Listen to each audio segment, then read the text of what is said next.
What if I told you that everything you think brings an avoidant man closer might actually be the very thing that makes him distance himself? What if the bond you are trying so hard to create is being blocked not by his lack of love, but by his biology, his inner wiring, and his hidden emotional past that he hardly ever talks about?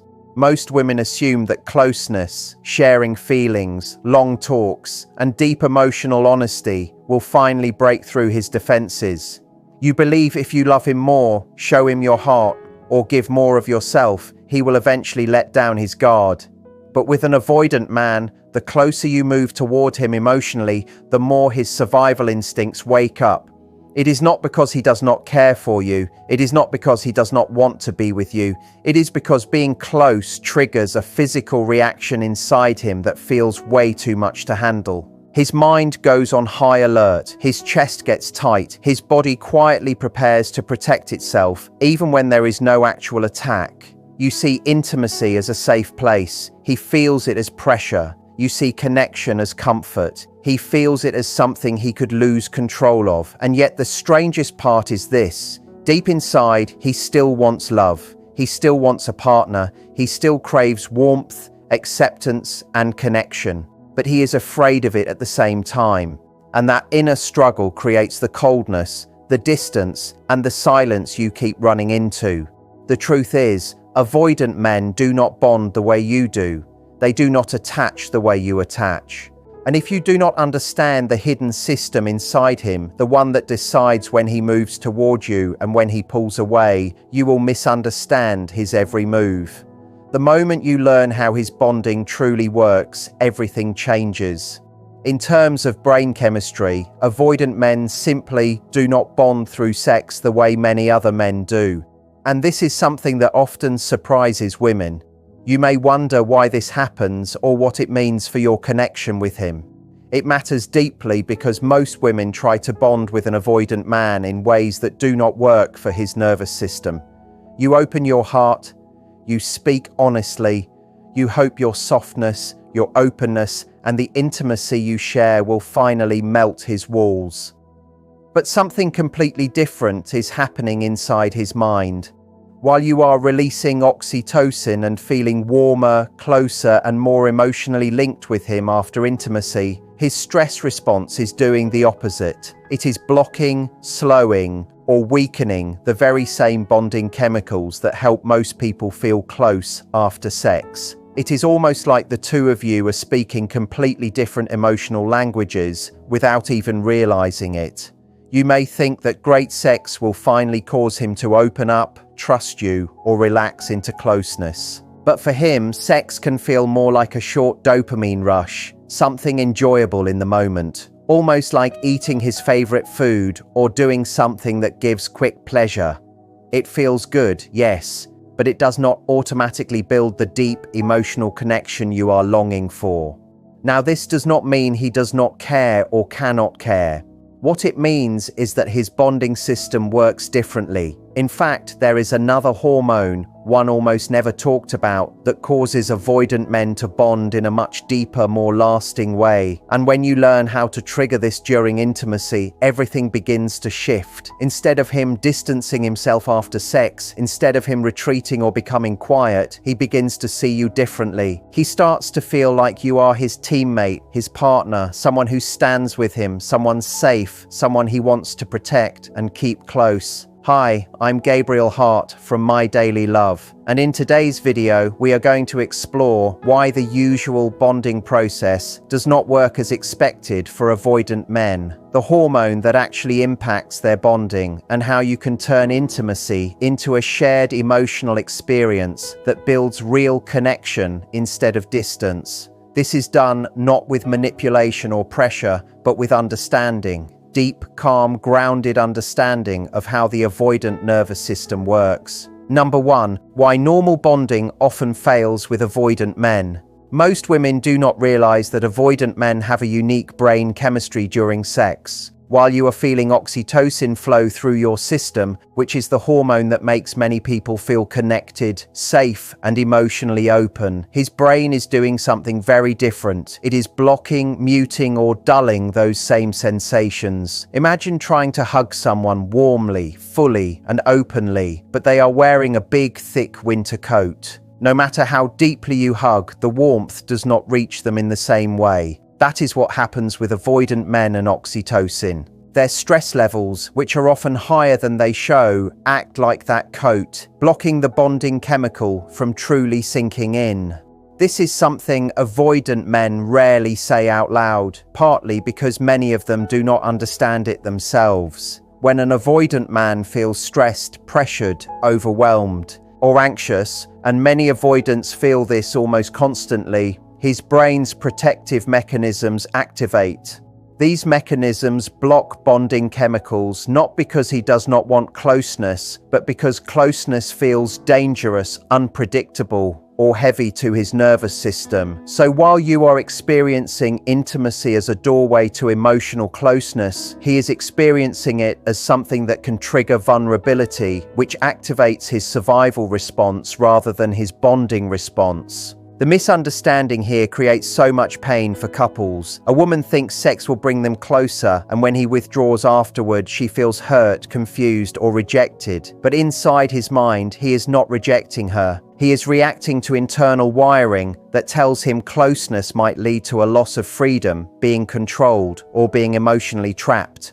This creates a cycle where she reaches closer and he pulls further away, not because he does not want her, but because the bonding pathway in his brain is different. Avoidant men often grew up in environments where emotional closeness was inconsistent, unpredictable, or even unsafe.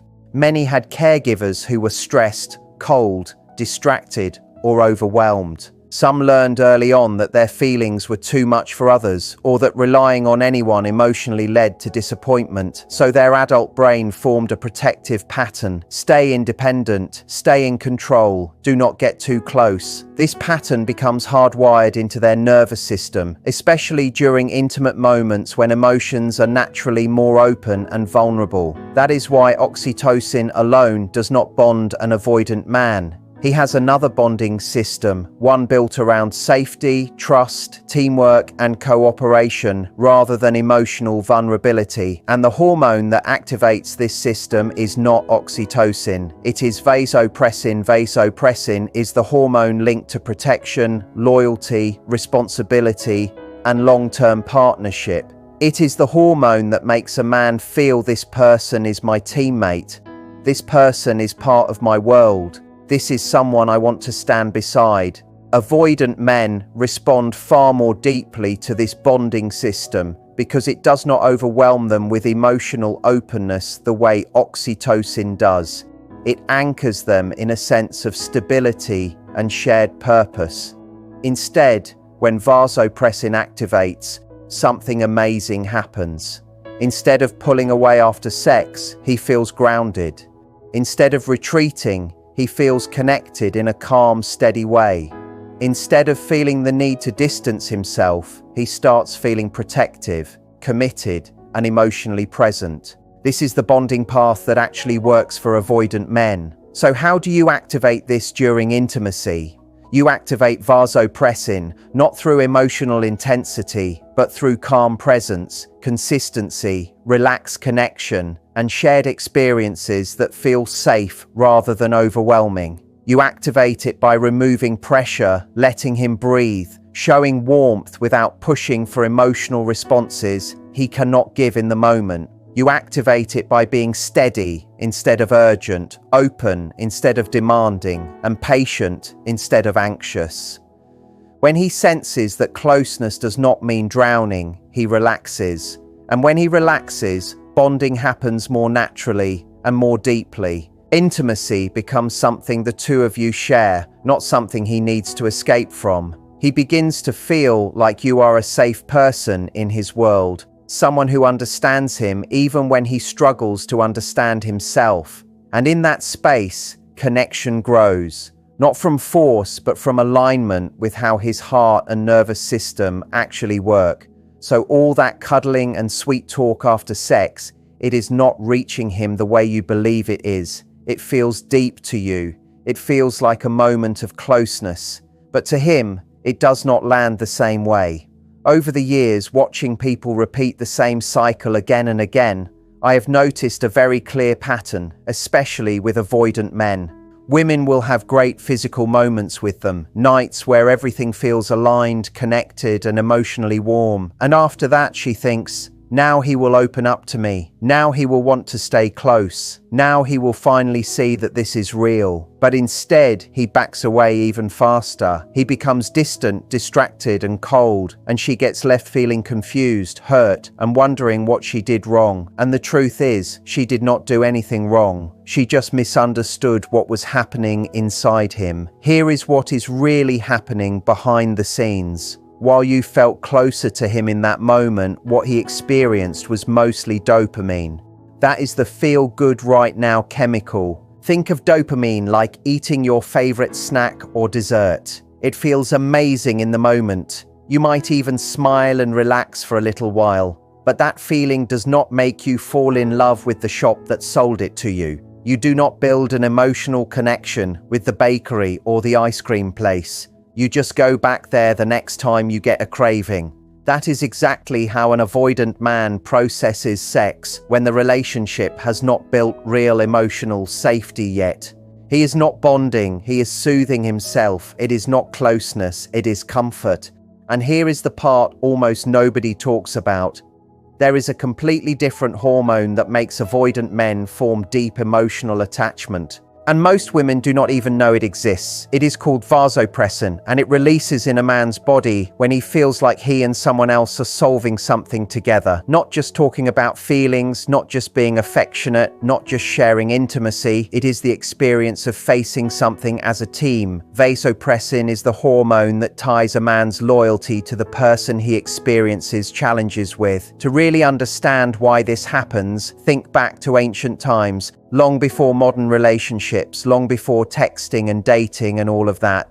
Men did not bond by sitting around sharing emotions. They did not connect through long talks about their worries or fears. They bonded by action. They bonded by hunting side by side, surviving harsh environments, protecting their groups, and facing danger shoulder to shoulder. When two men faced a threat and made it through alive, something deep in their biology clicked. That is when they became brothers for life. That is when trust formed. That is when loyalty locked in. They did not need to say it. Their bodies recorded it. That same biological pattern still exists in modern avoidant men today.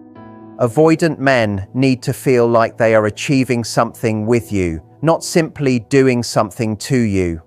That difference is huge.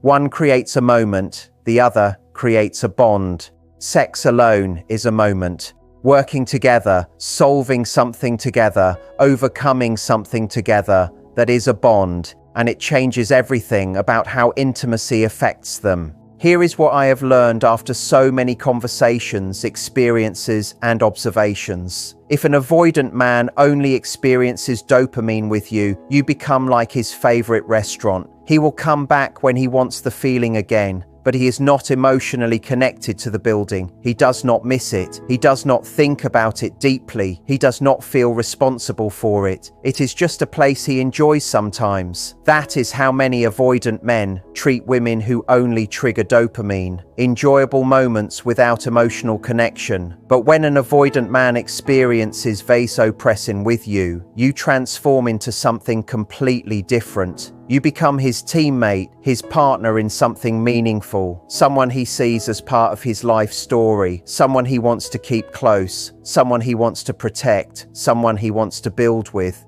When men describe this feeling, they talk about it totally differently than the soft, warm bond women feel with oxytocin. They say things like, "I felt like we were a team," or "I felt like she understood me," or "It felt like we handled something together." They describe movement, action, shared effort, not just closeness. And this is where things start becoming extremely practical. Many women think they need to talk more, cuddle more, share more intimacy after sex, or prove their loyalty for an avoidant man to feel closer, but none of that triggers the bonding hormone he actually connects with. He does not bond by hearing words. He bonds by experiencing something with you that feels like growth, challenge, or teamwork. He bonds when there is a mission, even a small one, that you both overcome or work through together. This is why avoidant men often stay connected to women they have built something with, even if it is simple, like learning something together, planning a project together, or getting through a tough moment as a team. It does not have to be dramatic, it just has to feel like partnership.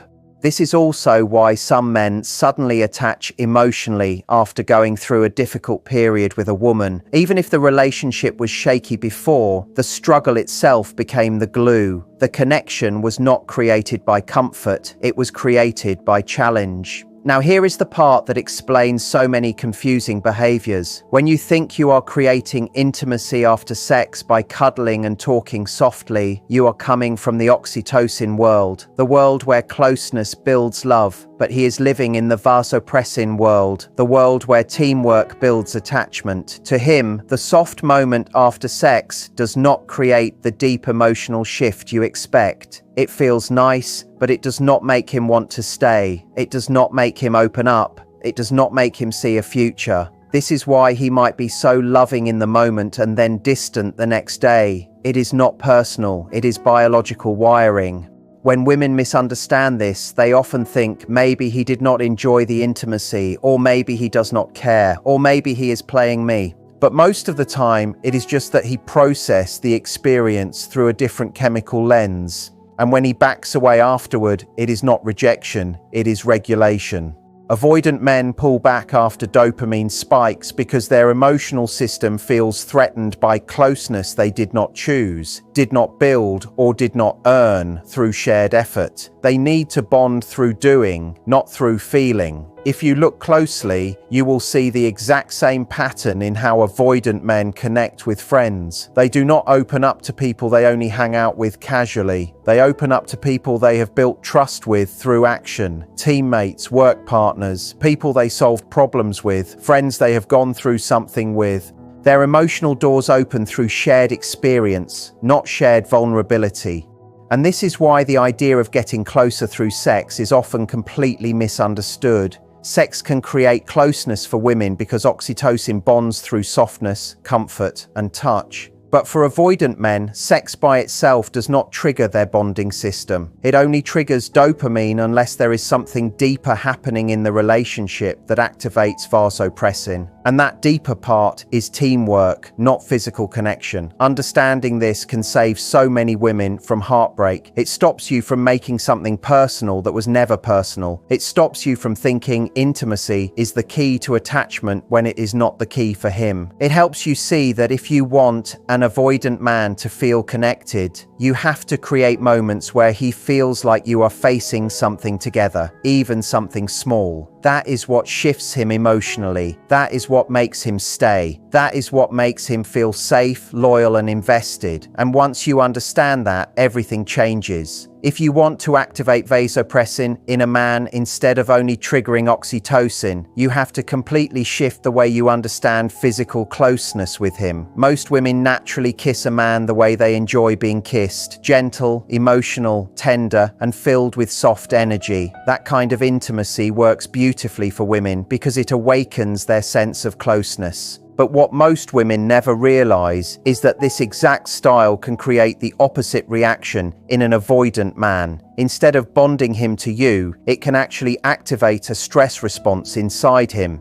Even if he appears calm on the outside, his mind starts tightening, his body feels a subtle pressure, and his nervous system gets alert rather than connected. This is why so many women feel confused when a man pulls away after intimacy. They think something is wrong with them, or that he did not enjoy the moment, or that he is suddenly losing interest. But often, nothing is wrong at all. His brain simply processed the closeness differently. He did not choose that reaction. It is wired into him. And the truth is, he would love to bond. He would love to feel safe. Most women do not realize how powerful this shift is.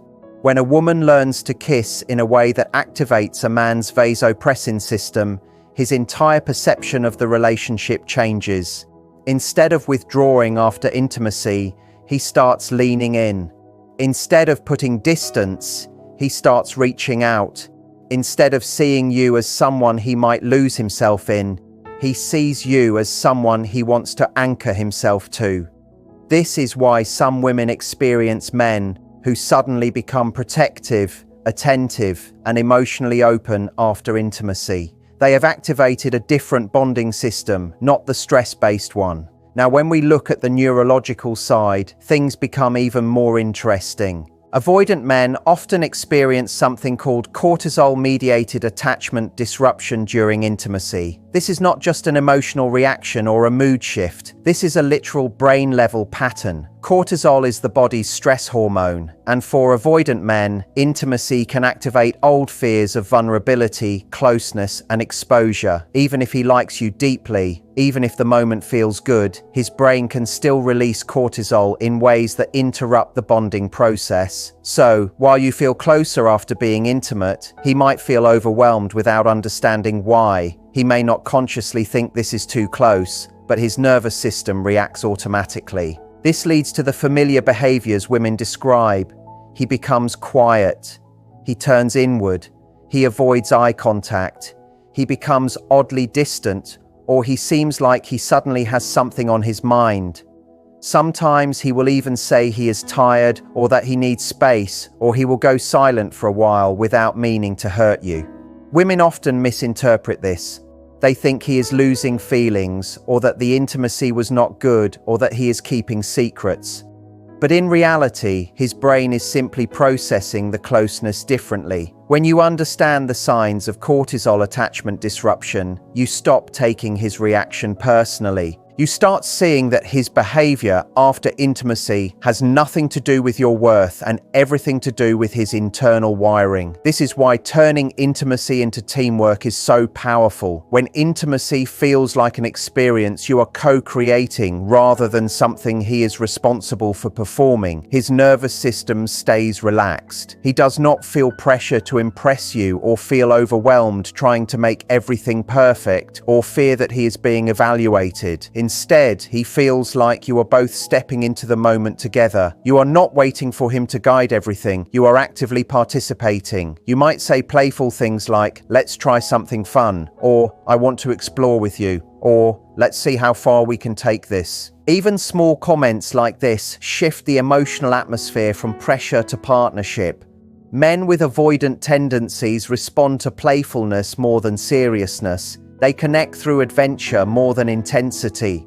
When you bring this energy into intimacy, you bypass the defense system that normally activates inside him. One of the biggest breakthroughs women experience is realizing they do not have to be perfect or quiet or overly sensual to make an avoidant man bond. They just have to be present and engaged. Avoidant men bond differently. They bond through laughter, through moments of curiosity, through shared movement, through little experiments, and through communication that keeps them grounded. A quiet, overly serious atmosphere often sends their mind into overthinking and performance anxiety, but an interactive, fun atmosphere relaxes them and opens them emotionally. Talking during intimacy is one of the most underrated bonding tools for avoidant men. Many women grew up thinking sex should be silent or that talking makes it awkward.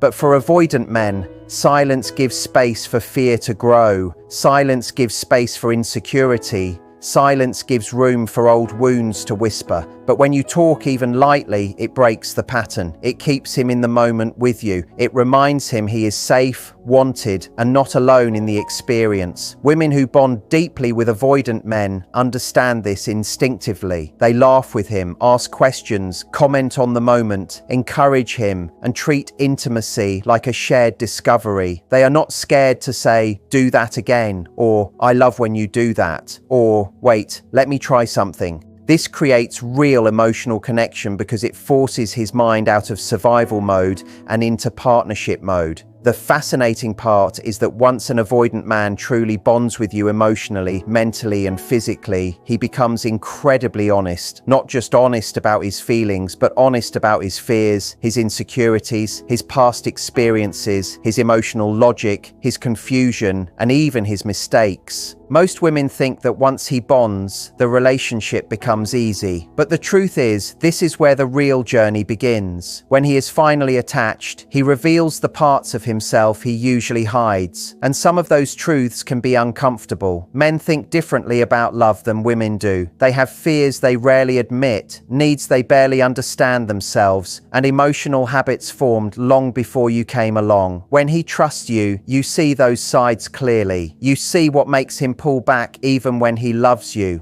You see the unspoken rules he follows in his head. You see what loyalty means to him, what commitment means to him, and what scares him even when he is in love. If I had a daughter, there are 5 truths about men I would want her to understand before she gives her heart to anyone. These truths can save years of confusion, frustration, and heartache. And they explain why good men sometimes act in ways that seem cold, detached, confusing, or inconsistent. They explain why men fall in love differently than women, why they fear losing themselves, why they hide their deeper emotions, and why they pull away right when things seem promising. If you want to know those 5 truths that can completely shift how you understand men and relationships, the video on your screen right now will explain them one by one. Some of it may be difficult to hear, but it might protect you from years of emotional pain and help you build a connection that feels safe, lasting, and truly mutual.